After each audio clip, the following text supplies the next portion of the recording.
What's up, Galaxy? It's time for Bantha Soup, the show where everything Star Wars related is up for discussion. I am your host, Gil Garcia. Today in the Bantha Tank, I want to take you on a little trip down memory lane.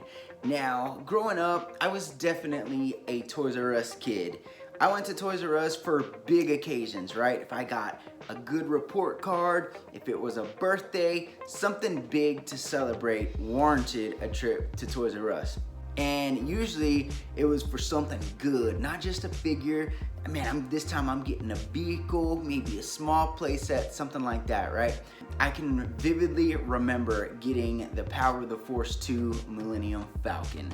That was a huge day for me.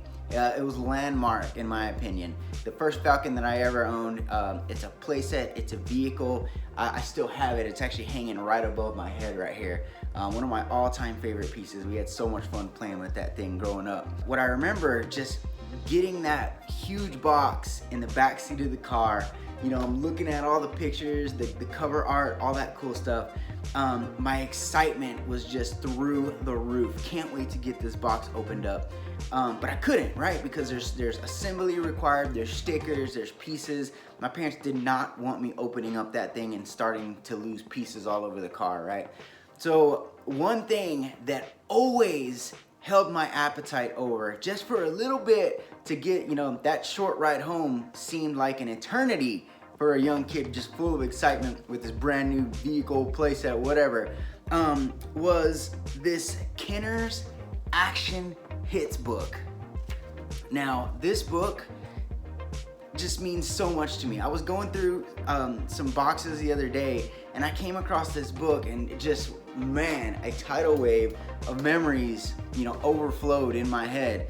This little book was basically my appetizer to tie me over until I got home to, you know, open up my big brand new toy. You know, going through these books, I would flip through and just look, not only look at the new Star Wars stuff that's out there, but all the other action figure lines, right? Looking through this thing, it just zaps me right back to, what was it, 95, 96 when I got the vehicle. And just all the properties that were in here brings back so many memories. I remember I used to look at each page and then pick out the best figure. What's the best one that I would pick on this page? Ooh, I'd pick this vehicle, I'd pick this figure, right? Just a really fun memory that when I picked this out of the box, I was like, oh my gosh, I remember the Kenner Action Hit catalog. So I just wanted to flip through it with you guys. I think it'd be a little fun to go down memory lane and just kind of look at some of the toys, the style of toys that was out there, and some good looking Power of the Force 2 Star Wars action figures. Let's check it out. Kenner's Action Hits, a mini catalog of all the best beefed up action figures, vehicles, and playsets the 1990s had to offer. Starting right up, you jump right into Batman Forever. I was a huge fan of this movie. I really loved Jim Carrey as the Riddler, Tommy Lee Jones as Two-Face, and I actually owned this Two-Face right here, no joke. Out of this whole page, I would really probably pick the Riddler because I think he's really cool, and I'd never actually found that figure out in the wild. I would have definitely picked him up. The next page has some deluxe figures, the higher price point figures that do different gimmicks, but check out this Batwing, by far the best thing on this page. You get 3 vehicles in one. It looks incredible. Then you got some role play, little bat signal blaster, and this little kid trying to be like Batman. Holy cow, look at this playset. This Batcave is phenomenal. It's got a zip line, incredible, and you can actually park one of the coolest Batmobiles. I'm a big fan of this Batmobile. Next, we got Legends of Batman, and this is a really weird concept. It's like old school historical Batman figures. I would have picked this chrome figure, looks really cool, but you got Batman as like Robin Hood and just like old-timey weird stuff. It's like medieval knights Batman. I guess kids were into this. I just don't see the point in it. They actually came with a Batmobile as well. The car looks cool, but it just doesn't fit for me. This is a very odd line. And then you roll into the Batman animated series. I don't know anybody who could say a bad thing about this toy line. By far, this Batmobile is killer. That's so iconic, such a good show. There was so many figures they released for this line. Lots of fun, different variants of Batman. the vehicles really stand out. This triple attack jet, really cool. And probably one of the biggest letdowns of the 1990s was G.I. Joe Extreme. This whole line is a complete failure letdown. This is a little bit larger size G.I. Joe. They were like 6-inch figures. Zero articulation. The sculpts look horrible. I was excited for it as a kid, and then whenever I actually got one in my hands, I was so disappointed that they weren't articulated like the old school 3 3/4 inch figures. But by far, the figures are crap. The vehicles and accessories that come with it are pretty amazing. The only thing is, these figures there's no articulation, so how do you even fit them in these vehicles? They totally dropped the ball on this line. Then we got Beast Wars, a little spin-off of Transformers. If I was to pick, I would probably roll into Beast Wars rather than Transformers. I've never been a huge Transformer fan, but you know, some of these little animals are pretty cool. I think my favorite is probably the iguana over here. I think he looks really cool, and I would have probably had fun with that, but really not my scene when it came to Beast Wars Transformers. I think this was like a CGI cartoon when it came out. The concept, pretty cool, just really not my thing. My brother Jono was more into this stuff. And then we roll into Superman. Who remembers the Death of Superman comic book? That was epic. When Doomsday and Superman face off.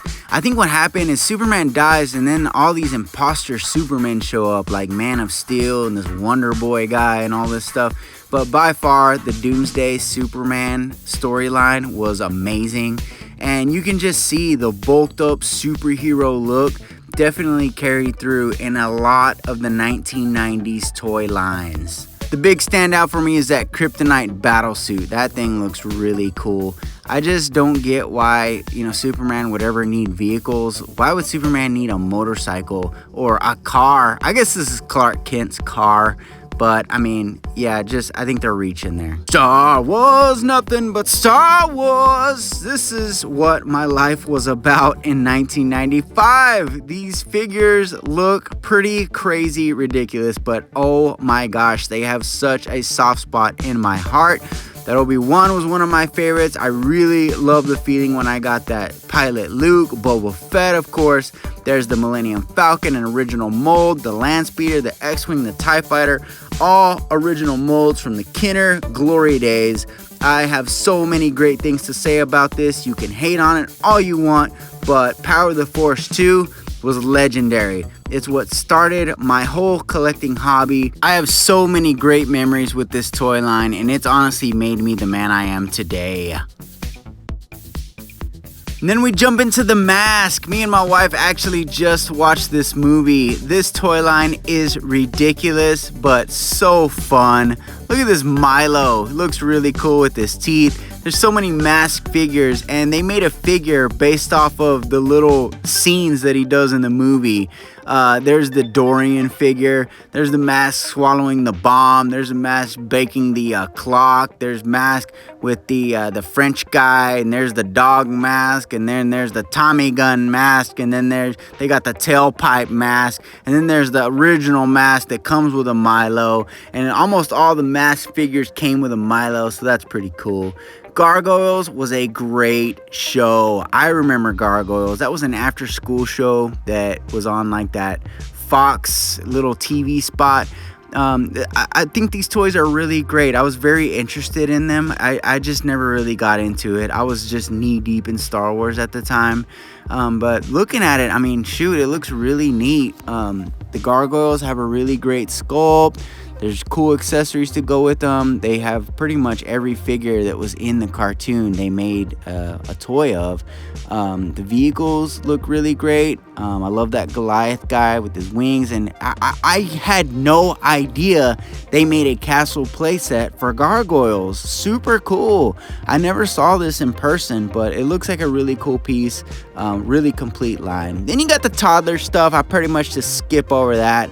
I'm just showing it because it's part of the book. Here's Tonka Farms. I mean, sure, who's playing with farm toys? Just not my cup of tea, but I mean, I guess it looks kind of neat for farm toys. If I was gonna get farm toys, I would get these. Tonka trucks and cars and Hot Wheels, it was never my thing. I mean, they look cool. I can, see some kid having a blast in a sand pit.